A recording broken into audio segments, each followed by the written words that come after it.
Welcome back, beloved. This is Birthrights, Blessings, Covenant Promises, Lessons Learned from the Story of Esau and Jacob, Part 2. And this will be the 26th Torah reading or Parsha of the 3-year Torah reading cycle. As we mentioned in Part 1, our reading found in Genesis or Bereshit, chapter 27, verse 30 through Bereshit or Genesis chapter 38, verse 9. So, having added necessary background information to our present reading, let's finally delve into this week's discussion. I'm sorry. But we'll begin with chapter 27 of Bereshit of Genesis, verse 30, and it reads, "And it happened as soon as Isaac finished blessing Jacob, and Jacob barely had left the presence of Isaac his father, that Esau his brother came back from the hunt." Verse 31, "And he too made a dish and brought it to his father, and he said to his father, 'Let my father rise and eat of the game of his son, so that you may solemnly bless me.'" Verse 32, oh boy. "And his father Isaac said, 'Who are you?' And he, Esau, said, 'Well, I am your son, your firstborn, Esau.'" How poetic. Verse 33. "And Isaac was seized with a very great trembling, and he said, 'Who is it then who caught game and brought it to me, and I ate everything before you came and blessed me?'" Again, the difference between venison stew and goat stew, I don't get it. But anyway, let's stop here. Verse 33. So Isaac is trembling, and he wants to know, he's mouthing off, "Well, who was it that brought me this game? And he brought it, and I ate everything before you came, and I blessed him." Well, here's a fun fact, friends. Here the text mentions that upon learning of Yaakov's trickery through Esau's protestation, assuming Yitzhak was truly not aware of the impostor being Yaakov, that he was, quote, "was seized with a very great trembling," end quote. This according to the Alter translation of Torah. Now, ultra-Orthodox rabbinic tradition, okay, bear with me, it traces their theme, their name, if you will, that name being the Haredi, to this incident. According to this sect, the ultra-Orthodox rabbinic sect, the Hebrew people are called Haredi, meaning, quote, "those who shake before Yehovah," end quote. And this is drawn from Isaiah chapter 66, verse 5. And when you're talking about a number of those who shake before Yehovah, you're talking in the plural, and it is Haredim. And this is all drawn also from Ezra chapter 10, verse 3. Ha-Haredim, the Haredim, those that shake before Yehovah, are those that tremble before Yah at the commandments of our Elohim. Now, this, of course, has nothing whatsoever to do with our reading here today, but it was something that I came across in my research for this discussion that I thought I would share. That's one of those little fun facts. Well, continuing. Here, Yitzhak pretends that he was unaware who the culprit was that stole Esau's blessing. We know from previous readings that Yitzhak was an intelligent man, as well as a peacemaker and a peacekeeper. So, this strategy to deny knowledge of the culprit, but rather allow for Esau to name him by a process of elimination, seems somewhat surprising, at least to me. Surely Yitzhak knew who the culprit was. And I would go so far as to even surmise that Yitzhak also knew that Rivka would have also been behind the scheme. Now, bear in mind, this is Sabbath Thoughts and Reflections. These are just my thoughts. Doesn't mean anything that I'm saying in this sense, other than the statements. And I will say here, this is Rod talking. This is Rod's thing. And I said, according to me, or in my opinion, or what have you, I hope you can discern the difference of when I'm telling you facts from when I'm telling you my opinion. And this is what I'm thinking here. But the text clearly denotes that Yitzchak had doubts as to the true identity of Yaakov as evidenced by his voice. But again, Yitzchak let the charade go forth, assuming he knew. But hey, let's give him benefit of the doubt here. I wonder if by chance, and this is just me again speaking, I wonder if by chance Yitzchak knew all along at the time of the blessing that Yaakov was perpetuating or perpetrating a fraud. And no doubt realizing that Yaakov was the chosen one to perpetuate the covenant and to receive the coveted blessing, especially having already procured the birthright from Esau, his brother. Well, he used this fraudulent situation to render the blessing to Yaakov instead of Esau.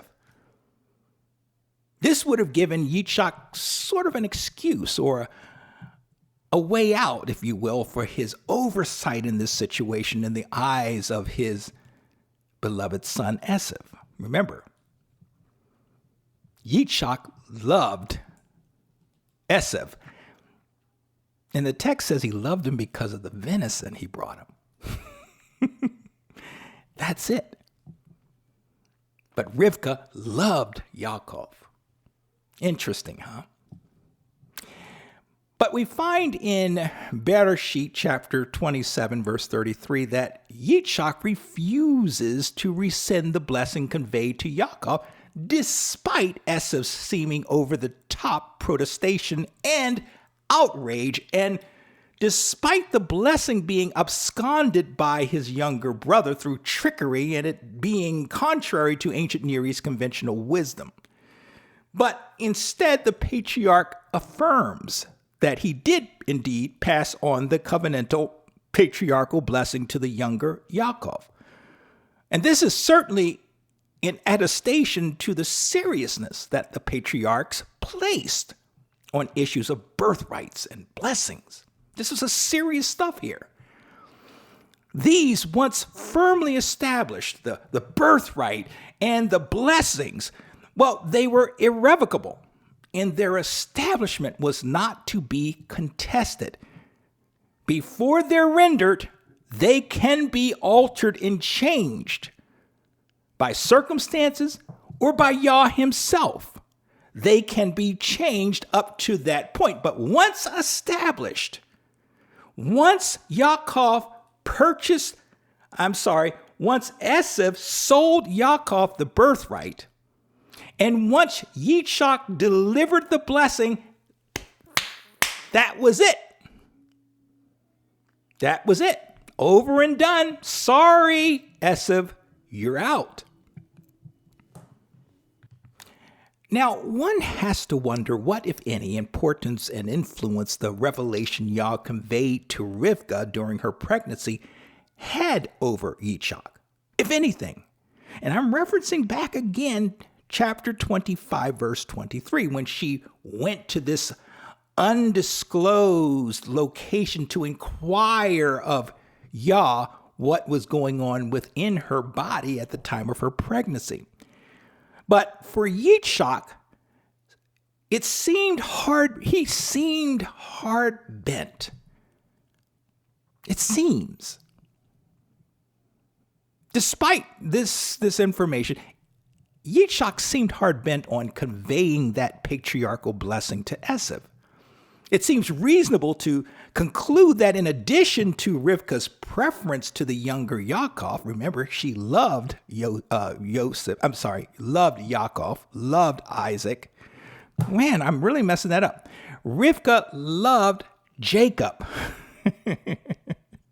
But her preference for her younger son over that of her elder son, Esau, now I don't believe she hated him. She just favored Yaakov. But the revelation that she received about her younger son resonated within her to some greater or lesser extent. And it's unclear, as the text does not elaborate on this at all.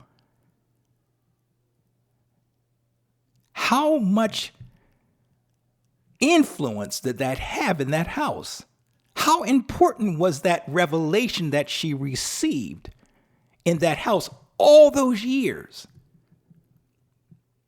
60 years even. Maybe they forgot it. I don't know, but I doubt she did. So what influence did that have? Well, Torah scholar, teacher, and author Tim Hague of Torah Resources takes what I see as a bold step by suggesting that Yitzchak may have known the interlocutor, the impostor, if you will, to be that of his younger son Yaakov, but to avoid the full brunt of his son's ire, he chose to play the victim in this situation as opposed to that of, quote, unjust father in Esau's eyes, end quote. To me, this fortuitous debacle, in that it ends up going the way Yah intended it to go, is left open for much debate by the wisdom of Yah and the pen of Moshe.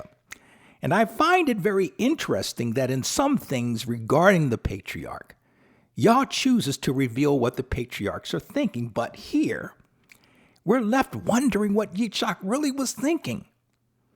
For even in his blind, bedridden state, Yitzchak should be more than capable of discerning the difference between his two sons. Even with the goat skin and the smelly clothes, he should have been able to sort it out, especially with the voice of Yaakov.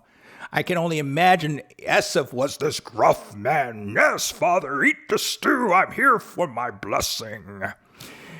And I don't know how Yaakov would have sounded, but I'm assuming it's significantly different. Very telling. But the text tells us that Yitzchak used the senses of smell and feel to override the contradictory sounds of his younger son's voice, which he indicated as such to Yaakov during their encounter. But if I were forced to guess as to what was actually going on with Yitzchak, I would surmise that maybe he was operating within the spiritual. That's one way of looking at it. In other words, Yah was directing his actions during the encounter. That Yah may have dulled his sense. This is Rod talking here. Rod again, ding, ding, ding. Maybe Yah had dulled his senses of reason, and maybe Yah led him to take the path of least resistance to open the gate to the blessing being conveyed to Yaakov, despite the dubious manner in which this encounter was carried out. And in this sense, I would somewhat agree with Hague in his supposition that, quote, God appears to him God appears to get his own hands dirty in the whole scenario, for he allows lies and deceit to be the channel through which the blessing comes, end quote. That's on Hague's commentary on this Torah passage.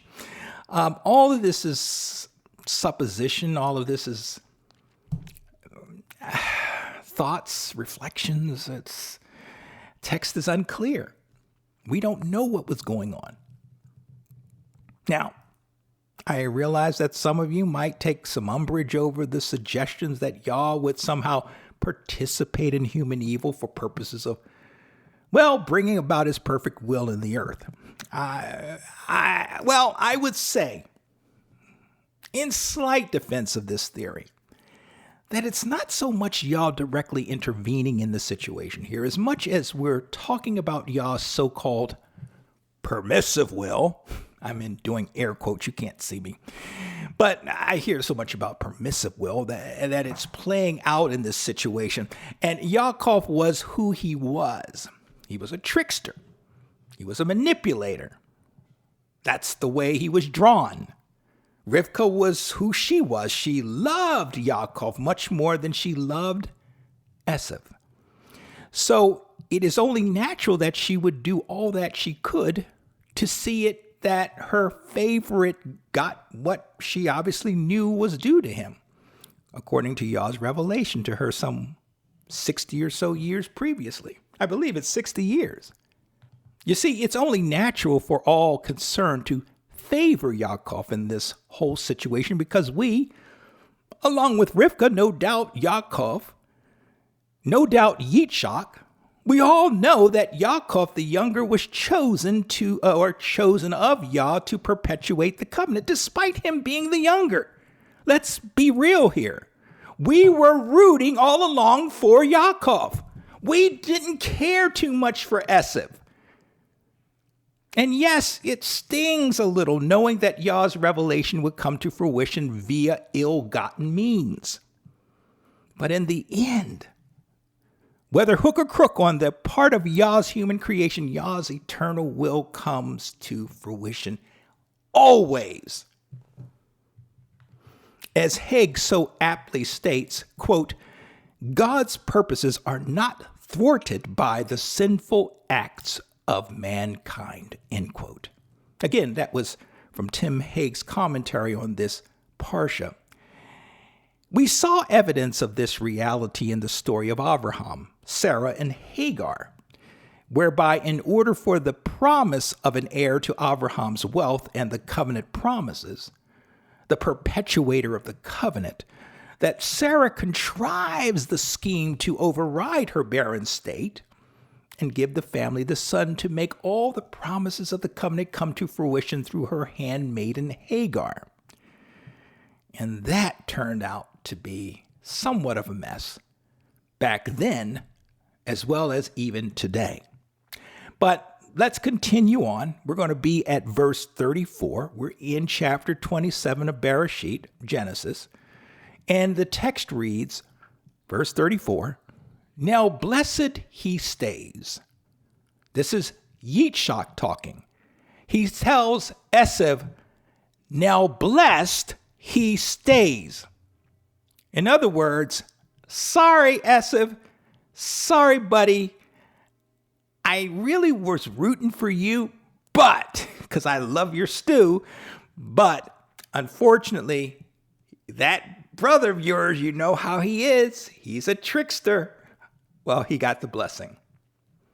And it stays. I will not rescind it.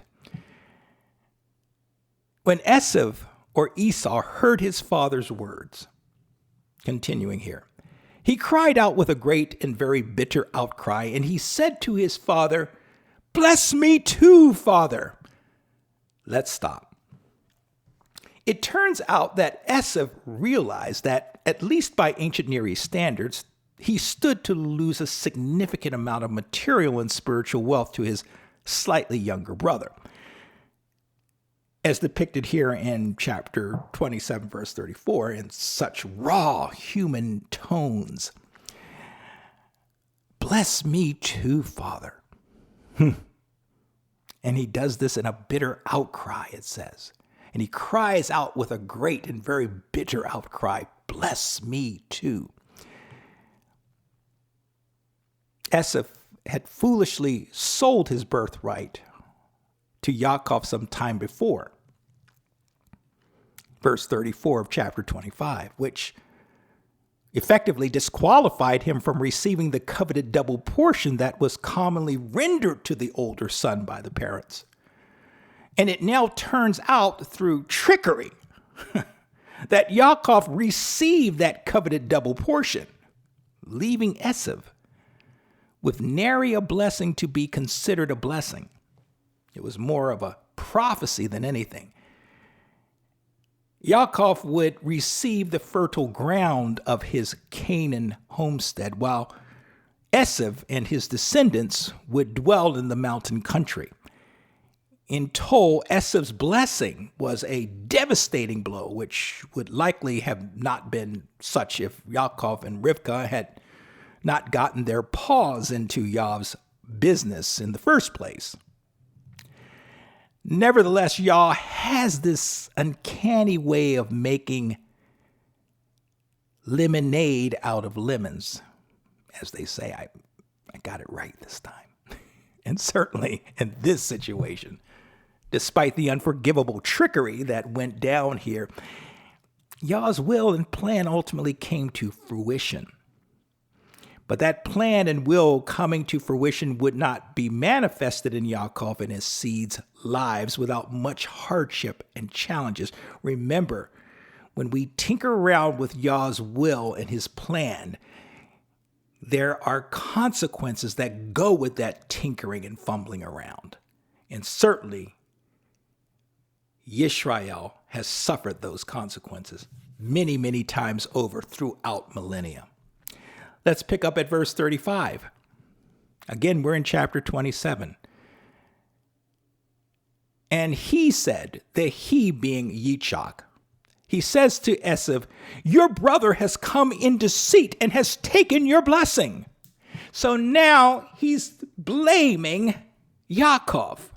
Yes, Yaakov has more than enough blame on this, but Yitzchak, who we know to have been the great peacemaker and peacekeeper back in chapter 26 of Bereshit in Genesis, he's now trying to hide behind his infirmities, and he's throwing the whole blame on Yaakov.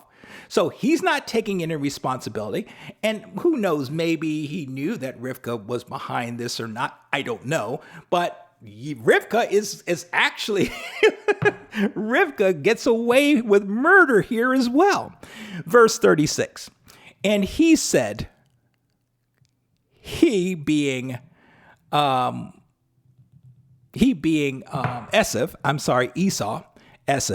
he says to Yitzchak, was his name called Jacob that he should trip me now twice by the heels? Whoa, so the story of when they were born has made it and has really resonated with Esau all these 60 years. Continuing, my birthright he took, and look, now he's taking my blessing. And he said, Esau, have you not kept back a blessing for me? Let's stop here. So in utter disgust and anger, Esau links his brother's devious actions in tricking his father to convey the patriarchal blessing that he should have received, Esau should have received, to Yaakov. He links that to Yaakov.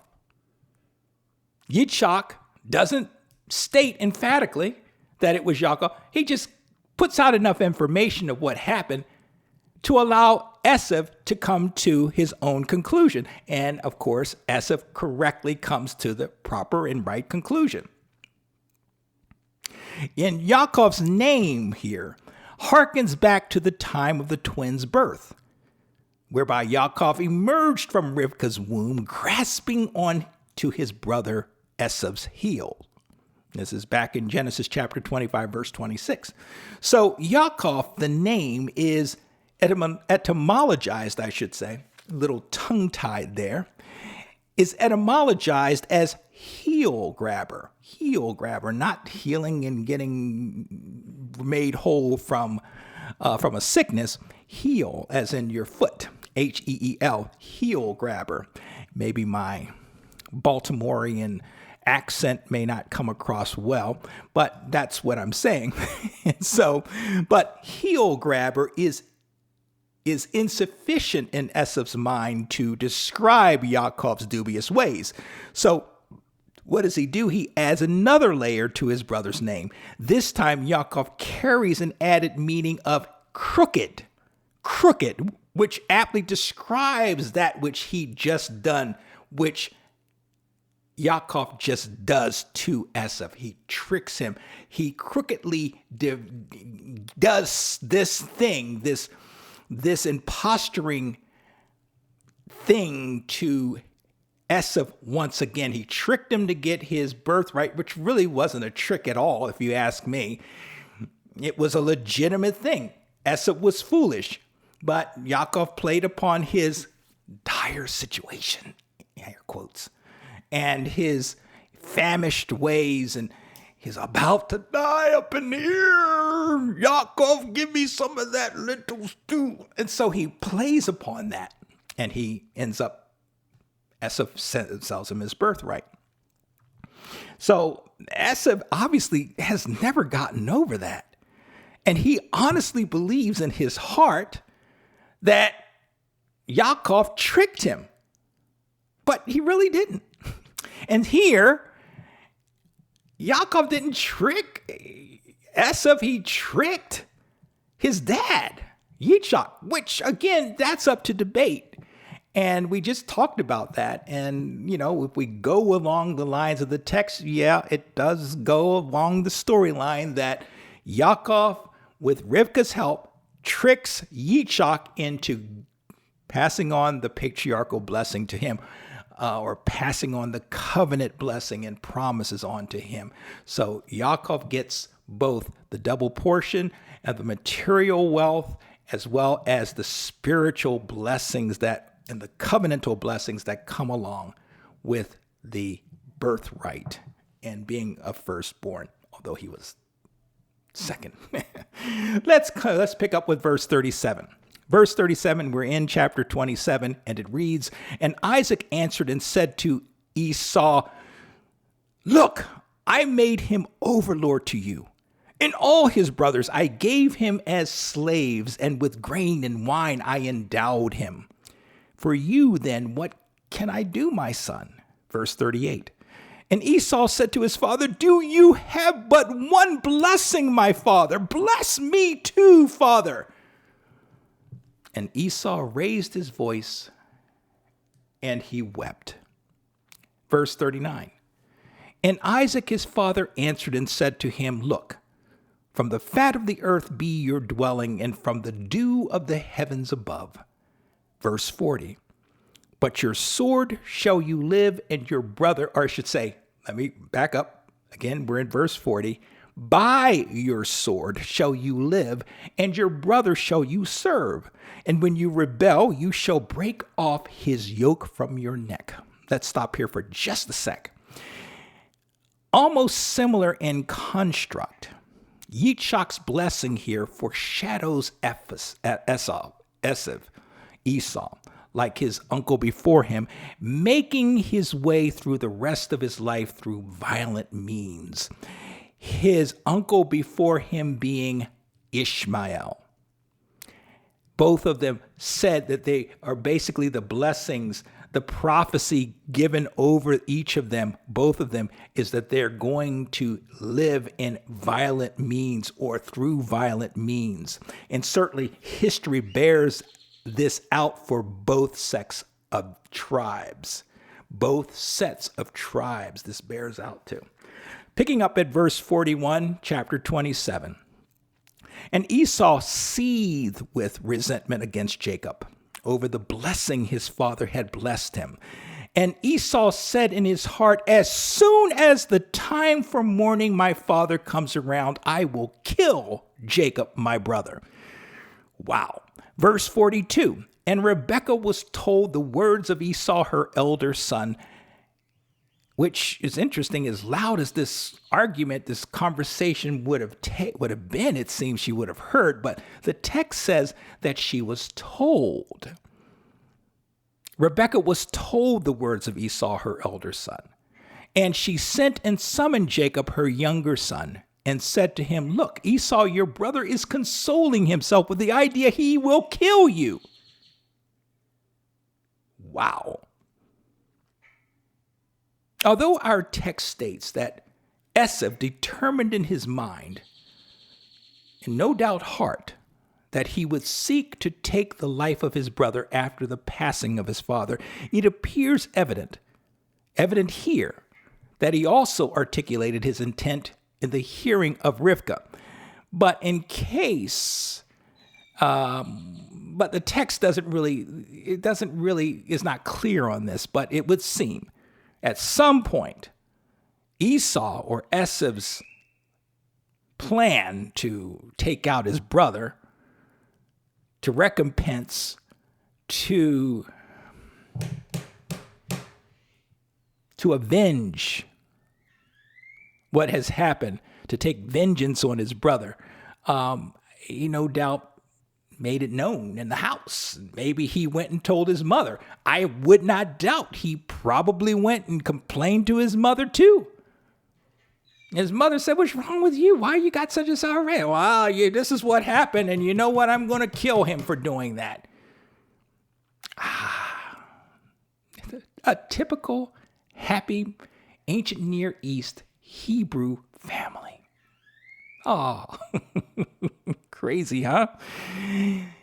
Oh, I love Scripture. It's just, I love Torah. It's just, there's no fiction that compares to it.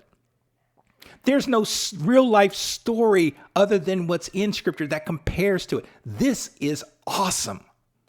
Picking up at verse 43, chapter 27. So now, my son, this is Rivkah talking to Yaakov. Remember in the previous verse 42, Rivkah summoned Yaakov to her after hearing or learning what Esau had in mind for Yaakov. So now listen to my voice and arise. Listen to my voice akin to pray. Listen to my voice. Rise, go to my brother Laban in Haran, verse 44, and you may stay with him. That's very presumptive of her. You can stay with him. He doesn't have anything else better going on right now. So you go and stay with him a while until your brother's wrath subsides. She's always thinking, always working out solutions to perceived problems, isn't she? Verse 45, until your brother's rage against you subsides and he forgets what you did to him, and I shall send and fetch you from there. Why should I bereft of you both on one day? In other words, you go over there and you stay over there until Esau gets over this situation. He'll be over it. Really? He hasn't even gotten over the birthright issue. Years before. What makes you think, Rivkah, that he's just going to easily get over this stealing of the patriarchal blessing too? He'll get over it. Just stay over there for a while. He'll be fine. Everything is going to be okay. Verse 46. And Rivkah said to Isaac, I loathe my life. I loathe my life because of the Hittite woman. If Jacob takes a wife from Hittite women, this is Rebekah speaking to her husband Isaac, saying, I loathe my life because of the Hittite women. Who were the Hittite women? He's talking about two types here, talking about the Hittite women in general, as well as the two Hittite women that Esau married. We'll talk about that in just a moment. And she goes on, if Jacob takes a wife from Hittite women like these, from the native girls, what good to me is life? Let's stop here. Apart from the existential threat that Esau posed to his brother Yaakov, what else is driving the specifics of Rivkah's insistence that Yaakov not marry a Canaanite woman, but rather choose a wife from her kinsman? Well, Esau, back in Bereshit chapter 26, Genesis chapter 26, verses 34 and 35.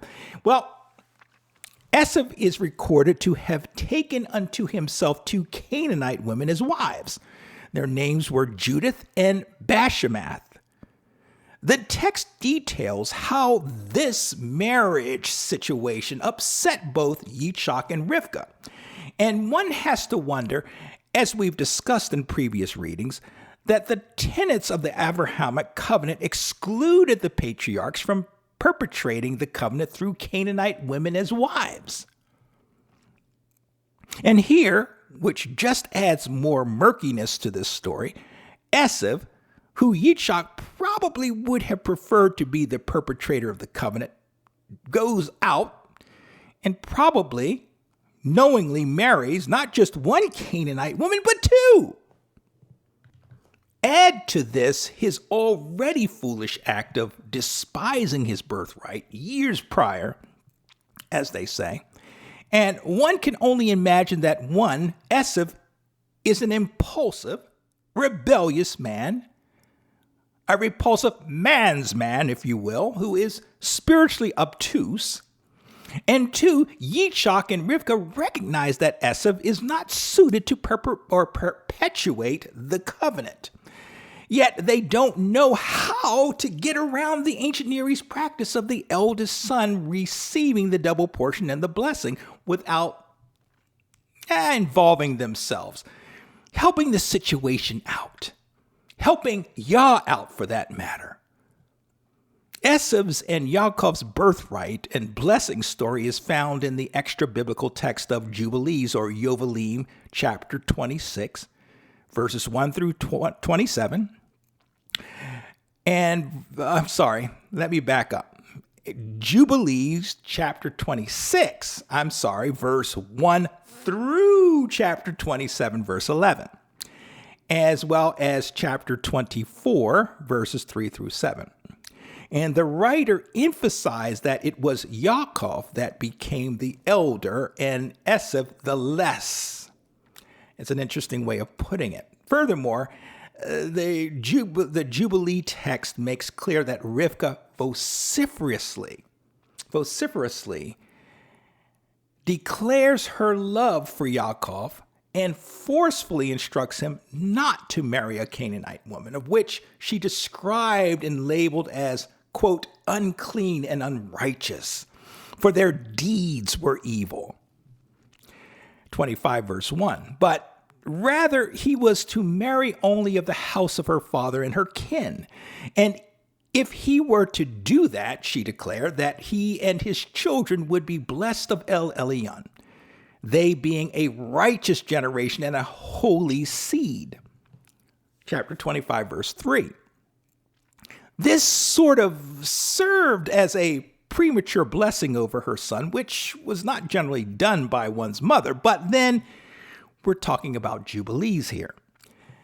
The last interesting thing about the Jubilees treatment of our reading is that it states Yitzhak's ability to accurately tell the difference between his two sons, despite Yaakov being made up by his mother to feel and smell the part of his older brother was removed from him by Yah. Chapter 26, verse 17. We talked about that earlier. Or we kind of hinted at it as opposed to talking about it, that somehow Yah removed his reasoning abilities from him in order to make this happen. And remember, keep in mind that Jubilees, the extra biblical books of Jubilee and Jasher, Enoch, and all those other types of books were based not necessarily on inspiration, although I would argue maybe inspiration to some degree, but they were also heavily influenced by rabbinic thought, rabbinic traditions, rabbinic laws, and such.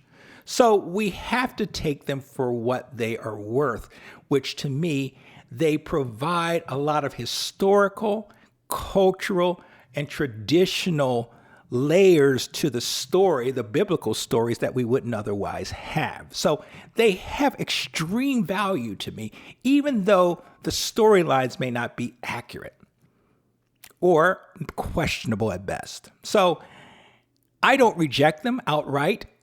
I consider the 66 special as inspired of Yah, but I look at the extra biblical books for what they are, informational.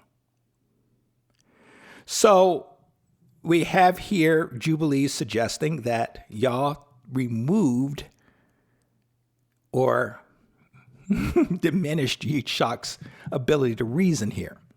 And I found this point to be an interesting one in that the biblical storyline that Yitzhak recognized Yaakov's voice, yet deferred to his senses of smell and feel to give in to the ruse to steal the blessing, well, seemed to be missing something, at least to me. And certainly there's something to this idea that Yitzhak's reasoning ability was somehow impaired in addition to his vision or his sight.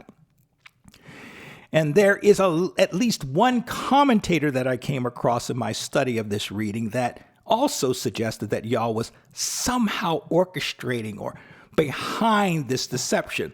And that was it was probably the Hague commentary that put that forth.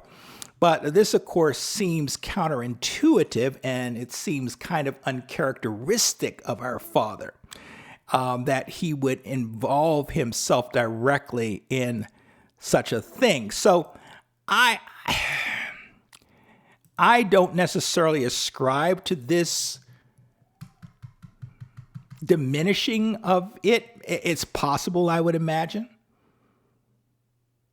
It's possible. I mean, I don't know. The text doesn't know. And so because the text is not clear, I'm going to take a pass on giving you my final word on this. I don't know what was going on in Yitzhak's mind.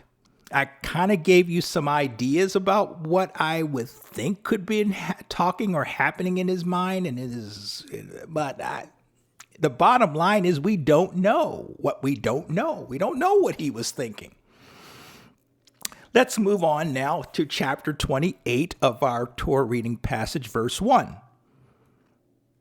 And Isaac summoned Jacob and blessed him. Remember, Rivkah just spoke with her husband, Yitzhak, and said, look, I hate these Hittite women.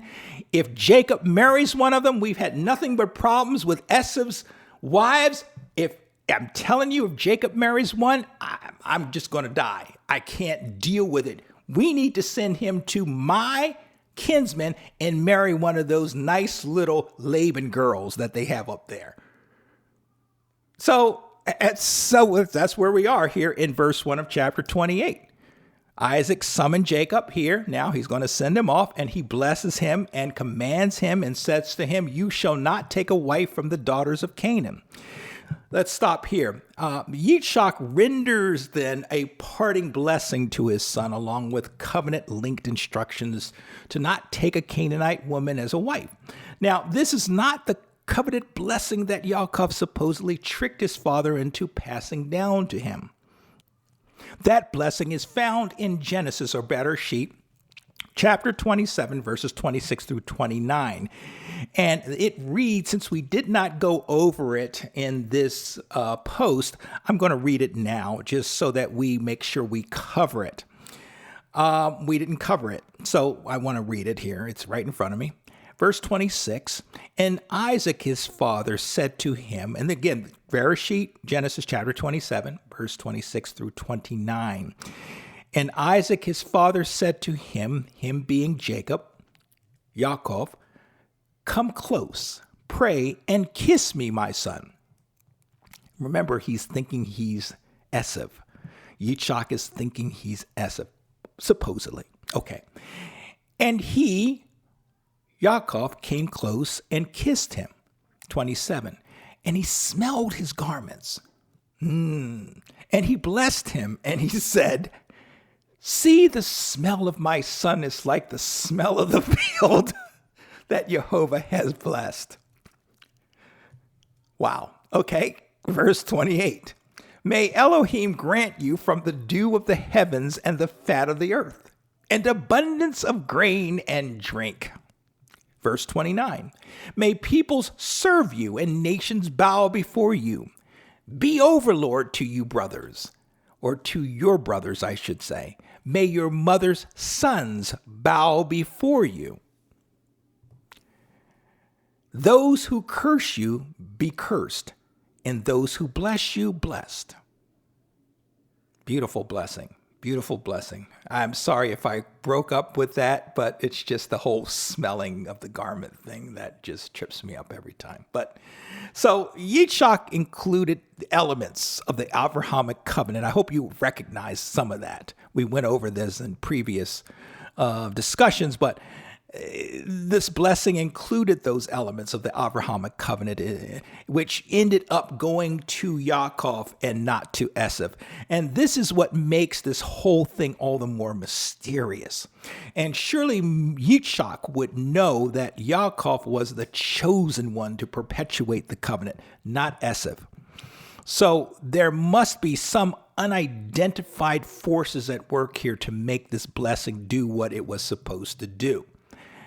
The blessing went to the person it was supposed to go to, but it went to the person it was supposed to go through or go to through human means, human manipulation, instead of Yah making it happen directly. And we'll leave it at that. We're at verse 2 of chapter 28. Verse 2 of chapter 28, and it reads, "Rise, go to Padan Aram, to the house of Bethuel, your mother's father, and take you from there a wife from the daughters of Laban, your mother's brother." Verse 3, "And may El Shaddai bless you and make you fruitful and multiply, so you become an assembly of people." Wow. Verse 4, "And may he grant you the blessing of Abraham, to you and your seed as well, that you may take hold of the land of your sojournings, which God granted to Abraham." Verse 5, "And Isaac sent Jacob off, and he went to Padan Aram to Laban, son of Bethuel, the Aramean, brother of Rebekah, mother of Jacob and Esau." Verse 6, "And Esau saw that Isaac had blessed Jacob, and had sent him off to Padan Aram to take him a wife from there, when he blessed him and charged him, saying, 'You shall not take a wife from the daughters of Canaan.'"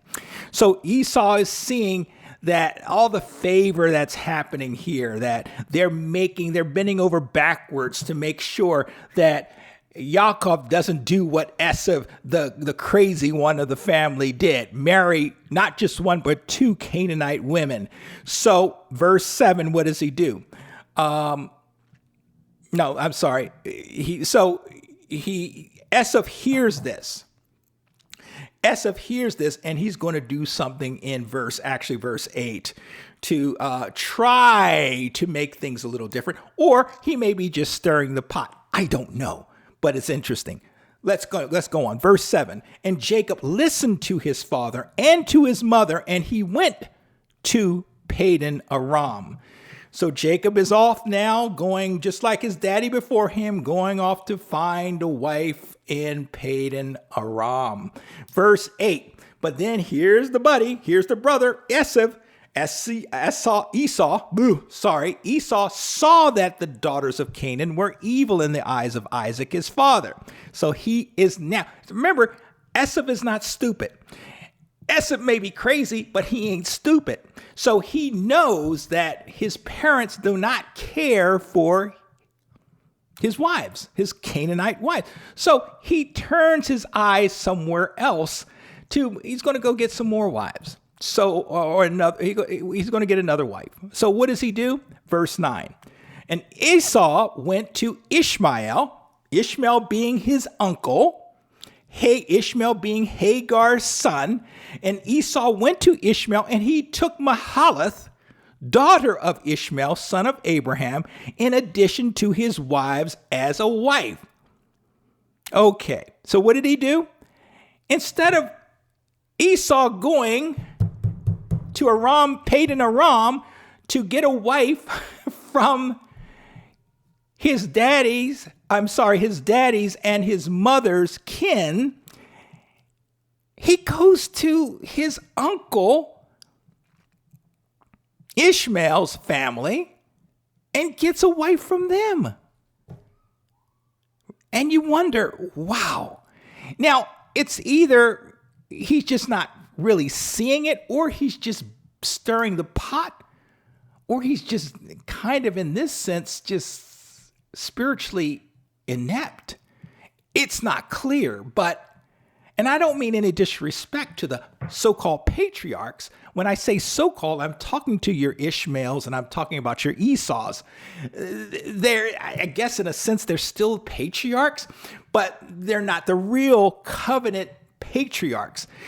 The so-called patriarchs I'm talking about, like your Esau's and your Ishmaels, they were supposedly violent folk. And so what does Esau do?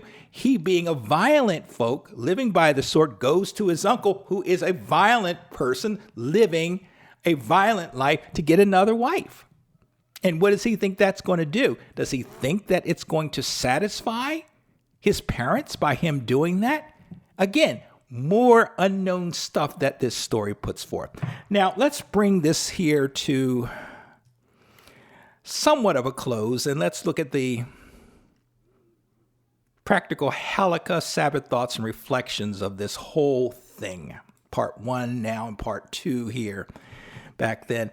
The whole thing of what we're getting from, what do we get from what this Parsha has to say to us?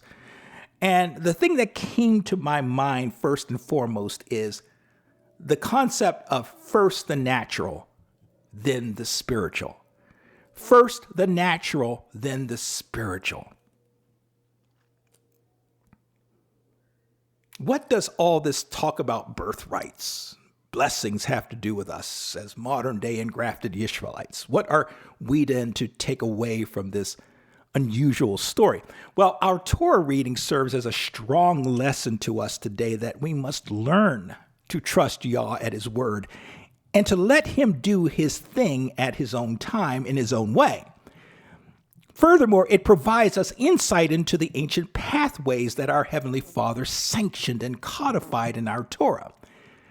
As Messianic Torah observers, we yearn to follow the ancient ways, the ancient paths that lead to life.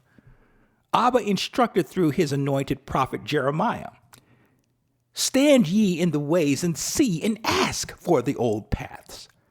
Where is the good way, and walk therein, and ye shall find rest for your souls." Jeremiah chapter 6, verse 16, the King James Version rendering. From a halakhic standpoint, our Torah reading today provides us an ancient portrait of how things regarding the handling of birthrights and patriarchal blessings were handled, absent without human challenges to those conventions, absent the manipulation that we saw, but generally how they were supposed to go. And certainly we saw here an example of how Yah's will, how Yah's plan supersedes the will and the plans of men, as well as it illustrated that Yah doesn't need our help to make his will and plans come to fruition. Because it all comes down to what Yah wants and chooses to do and how he chooses to accomplish that which he sets out to do. Later on, Yah codified how the handling of birthrights and blessings were to be handled by his chosen people. And this is found in Deuteronomy or Devarim, chapter 21, verses 15 through 17, and Numbers chapter 26, verse 33, and Numbers chapter 27, verses 1 through 11. As modern day, grafted in Yisraelites, we are compelled to follow the instructions regarding our firstborn, if our personal and family situations apply. Most of us men do not have two wives, so that portion of the instructions obviously would not directly apply to us. Also, many of us may not have anything to pass down to our sons and daughters near the time of our passing. Many of us are of modest means, so we don't have an estate necessarily to pass on. In those cases, obviously, we do what we can to honor these mitzvot, these commandments, as we are led by Yah's Ruach, his Holy Spirit. But those of us who will have something to pass on to our sons and daughters at the end of our lives, well, we should do our best to honor Yah's mitzvot regarding the firstborn and our other children. Follow the commandments. Yah's ways are always the proper, just, sanctioned ways. We have to remember that. Clearly, Yah is not bound by time and space. We, on the other hand, frame virtually everything that happens to us through the elements of time and space. So then when Yah's promises are extended to us and they don't happen within the time frame, within the manner that we believe or imagine they should or would occur, well, then it behooves us to step back. Let go and let God. Let go and let Yah. In other words, we must resist the temptation to take matters in our own hands and force the occurrence of Yah's plans and promises to fit within our perceived time frames and manner. Beloved, it is foolish to tinker with Yah's plans and promises, to think we are best served to help the Father achieve his plans and manifest his promises. To tinker with Yah's plans and promises will inevitably lead to varying degrees of hardships and difficulties, consequences. And those difficulties, hardships, consequences are for us individually in our lives, and then it could even extend to our families and fellowships and associates. How many people, brethren, believing that Yah has a particular woman for them if they're a man, or a husband for them, or man for them if they're a woman, and instead of letting Yah work out that situation for them in his time and in his way, they go out and they force the situation, and they snag a man or they snag the woman, whichever sex you may be. And it turns out to be a nightmare because they're going to make it work. They're going to just make it work. I got to help Father out. So they do whatever they do. They go to dating things online. They throw themselves out there to snag somebody, and they end up getting the wrong type of person, the wrong type of personality, unequally yoked individuals who have no spiritual leanings whatsoever. And the next thing you know, they live horrid married lives. The children that come from that union are often abused, or they have to endure untold problems through that really challenged marriage. And this is just one of many, many, many examples of how our tinkering with what we perceive to be Yah's plans for us and his promises for us, how those tinkerings and those maneuverings and those manipulations can result in consequences.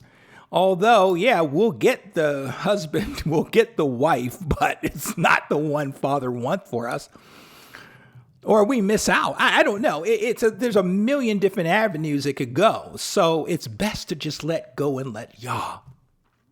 He'll let us know when the right person comes in that type of situation. Speaking of the quality of his life after he and his mother tinkered with Yah's plan and promises, you want to hear this. This is heartbreaking. Yaakov stated to Pharaoh. This is Yaakov stating to Pharaoh.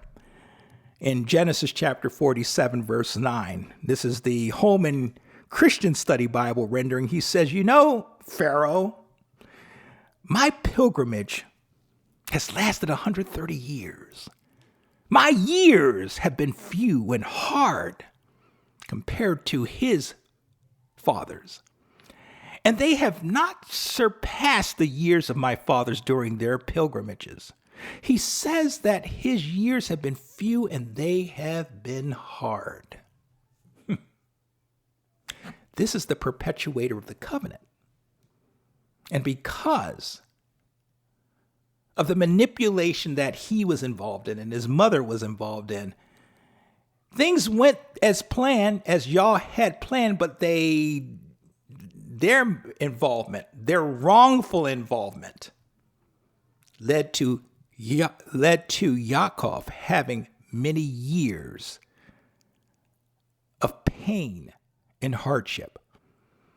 And his years, compared to his father's, shortened. At 130 years, Abraham was just getting started with another set of children and a second wife after Sarah died. Imagine that. Far different than what Yaakov experienced. Simply look at, from a historical perspective, the immense national problems the nation of Israel has had in the past and continues to face today because the patriarchs decided to help the Almighty fulfill his promises and plans. The nation of Israel has had to endure a great deal of conflict with the descendants of Ishmael and Esau over the course of several centuries, if not millennia. And their stiff-necked, rebellious nature doesn't help their situation in the least. Here in this country, evangelical Christians, for instance, they feel it is their God-given responsibility to facilitate the return of Christ and the establishment of God's kingdom here on earth. So what they've been doing of late is to funnel what should be Yah's money to Jewish organizations over in Israel to fund the building of a third temple. These believe that if they can accelerate the building of the third temple on the Temple Mount, then their Christ will be forced to return sooner than later. How presumptive.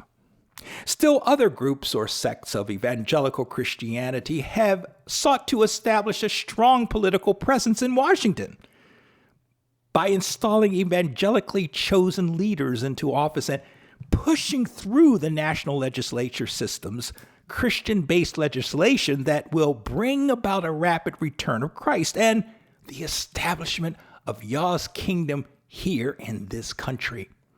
Crazy, huh?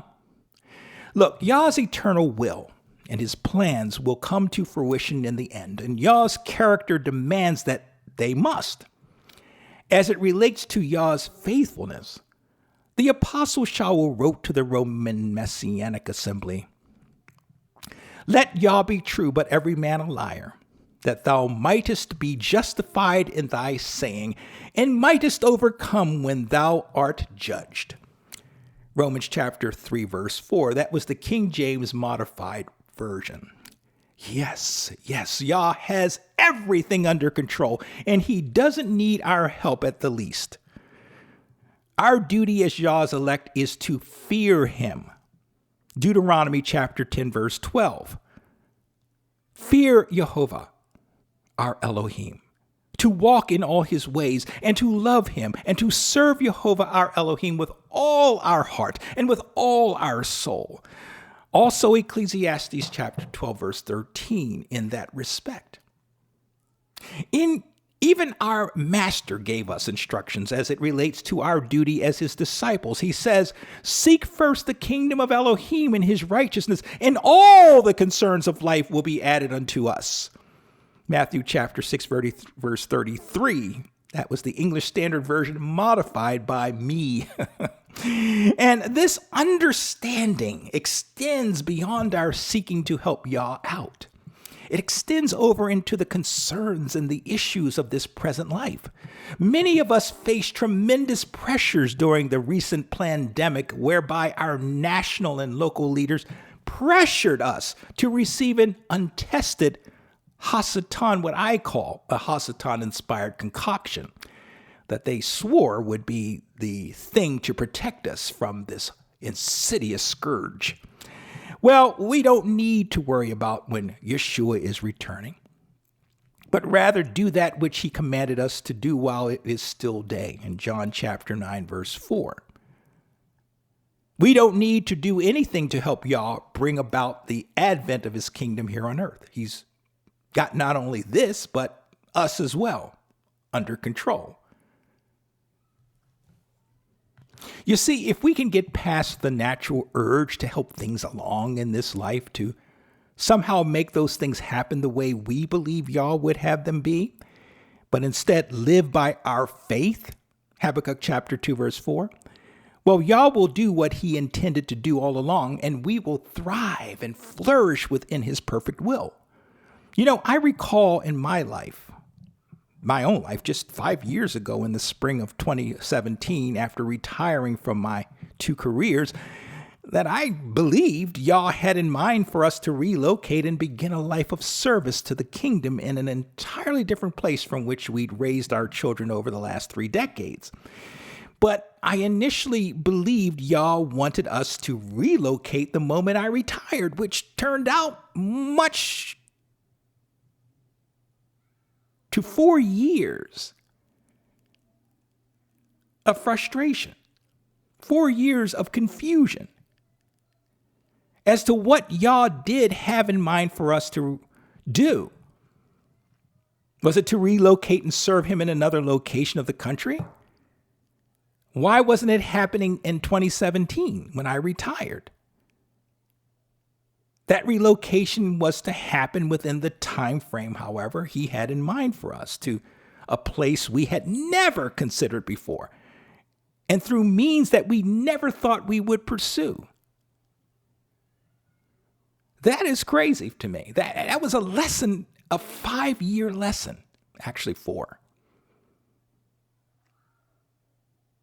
It took me, I'm still stumped by it.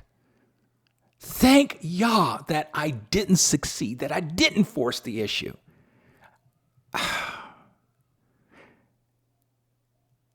Thinking I had to make this Yah-ordained relocation happen. I did everything I knew to do in order to make our move happen immediately after my retirement. But every single attempt to find us a place, to sell our home at a fair price, a fair and reasonable price, and have in hand the finances to make the relocation happen. Because, you not just have to have the money to buy another house, you have to have the money to move while you're still paying whatever bills you still have. It's not just finding another home, you have to move those expenses. Well, all of that jockeying was met with failure after failure. Things just would not work. And it finally occurred to us 3 years later, yes, it took that long for us to come to our senses, that it wasn't in Yah's timing up to that point for us to relocate. And if I had forced the move, as I had come close to doing on a number of occasions, we would have probably made the worst life decision we could ever have possibly made. We would likely have been financially, logistically, physically, and emotionally devastated for years to come.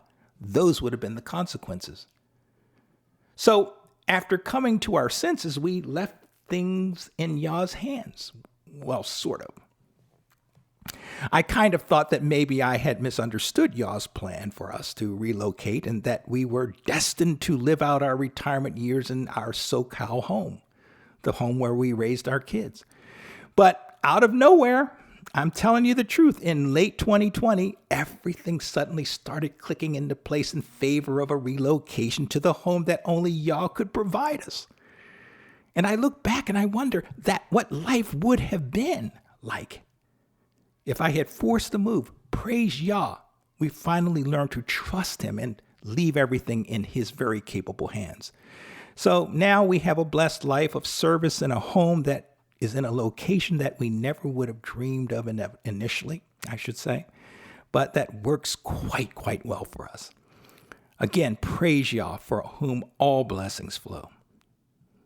Well, for what it's worth, that's my testimony, and it was actually a positive outcome to Yah's will and his plan, whereby we did not take matters into our own hands to make that will and plan come to fruition, as so many brethren throughout the ages have foolishly done. Indeed, true trusting faith in Yah requires patience, unwavering hope, and a willingness to let go and let Yah. And it demands humility on our part, that we don't know what we don't know. It demands an acknowledgement in mind and heart and deed that Yah's ways and plan of action is the best thing for us in every way and in every level.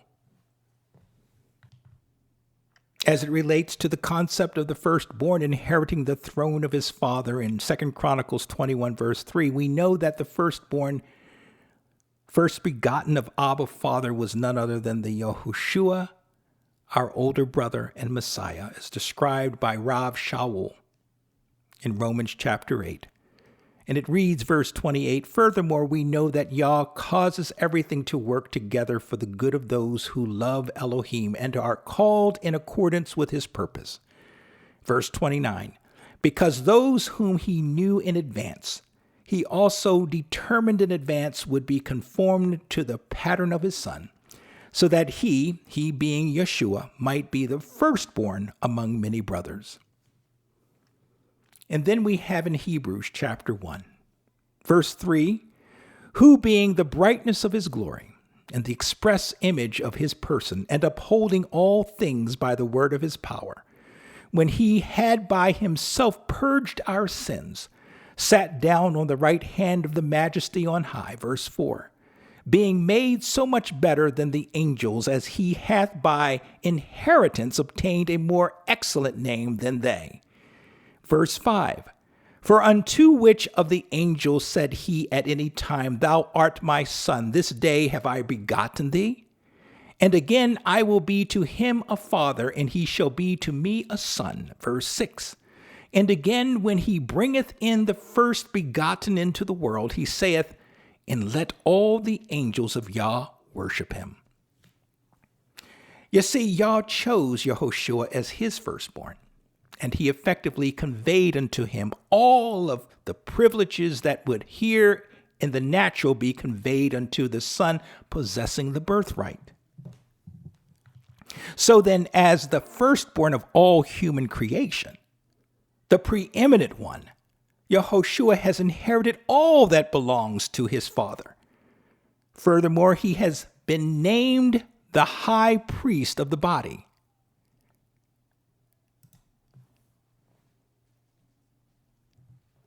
Colossians chapter 1, verse 18.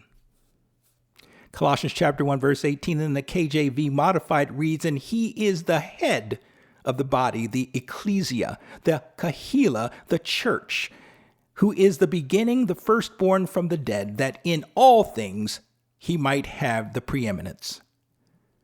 Hebrews chapter 3, verse 1. And the KJV Modified reads, again, this is Hebrews chapter 3, verse 1. Wherefore, holy brethren, partakers of the heavenly calling, consider the apostle and high priest of our profession, Yehoshua HaMashiach. Hebrews chapter 4, verse 14 through 16. And verse 14 reads, Seeing then that we have a great high priest that is passed into the heavens, Yehoshua the son of Jehovah, let us hold fast our profession. Verse 15. For we have not an high priest which cannot be touched with the feeling of our infirmities, but was in all points tempted like we are, yet without sin. Verse 16. Let us therefore come boldly unto the throne of grace, that we may obtain mercy and find grace to help in time of need. Beloved, we have come to understand the role of the firstborn, especially the one who possesses the birthright, as being very special in the heart and mind of a Hebrew Nazarene. Not so much from a biological, natural standpoint, at least not so much today as back in the day. But today, the concept of firstborn is special in what it represents from a spiritual perspective. As alluded to earlier, the body of Yah, more specifically true Yisrael and her engrafted ones, are in the greatest sense Yah's firstborn. We are favored of Yah. We are in line to receive all of the blessings and spiritual wealth that our older brother, Yehoshua Messiah, has and will receive. We are partakers of the birthright and Yah's blessing.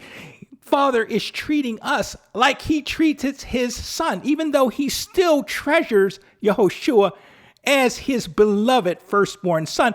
We, by virtue, vicariously, are going to be also treated the same way as a firstborn. It's an amazing thing. Yeshua is going to share his proceeding, the birthright proceedings, the blessings that he receives from his Father with us.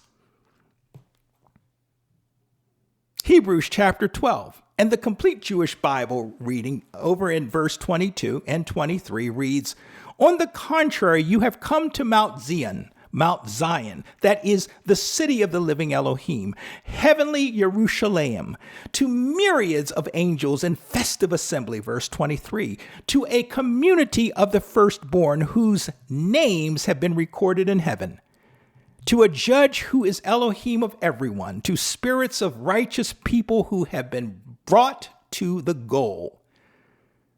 Did you get that, beloved? Even though our older brother and soon-coming King Yehoshua was officially deemed by Yah to be the firstborn from the dead, having preeminence in all things, we also are a type of firstborn, having birthright privileges, especially in the coming kingdom of Yah.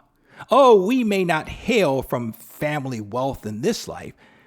Oh, but we are certainly in line to inherit a great many things. Inherit the earth, Matthew chapter 5, verse 5. Inherit life, eternal life, Matthew chapter 19, verse 29. Inherit the kingdom of Yah, Matthew 25, verse 34.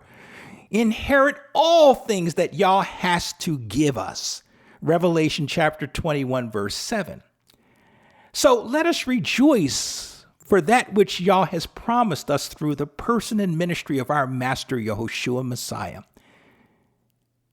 So being described as firstborn unto Yah, there is implication that there are others who will follow us in the kingdom age. This is not the time or discussion to get into the specifics of this, but one has to consider that we are who we are. Let me say, we have to consider that we who are Yah's firstborn are not necessarily the end of the story. In other words, the implication of a firstborn means that there are other borns. There are others behind us.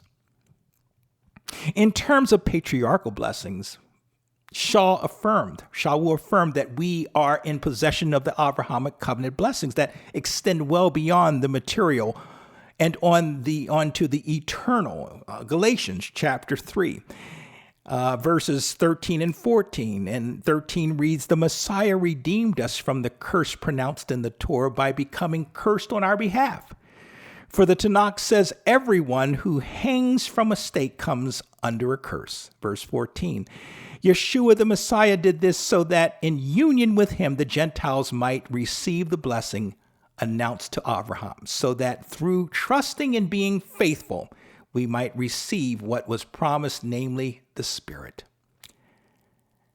Our blessings come directly from Yah, who Shaul identified as the father of our Master Yahushua Messiah. According to the apostle, Abba has blessed us with all spiritual blessings in heavenly places in Messiah. Ephesians chapter 1, verses 4 through 6. And the KJV reads, according as he hath chosen us in him before the foundation of the world, that we should be holy and without blame before him in love. Verse 5. Having predestined us unto the adoption of children by Yeshua Messiah to himself, according to the good pleasure of his will. Verse 6. To the praise of the glory of his grace, wherein he hath made us accepted in the beloved.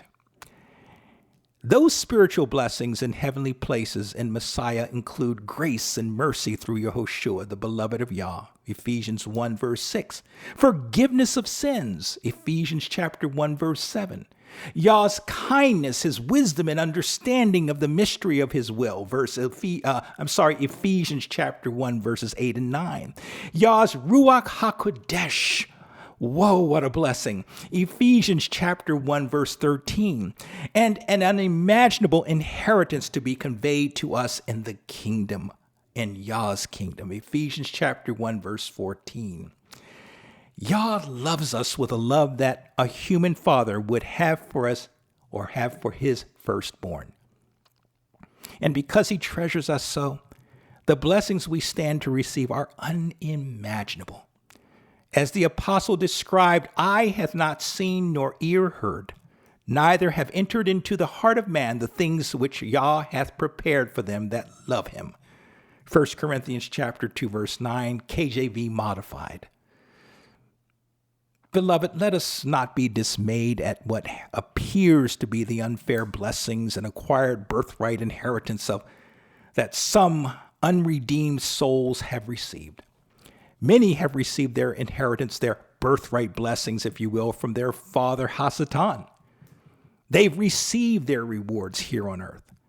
Their rewards, their inheritance is fleeting and will only last a little while. But our Master admonished us to lay up for ourselves treasures in heaven.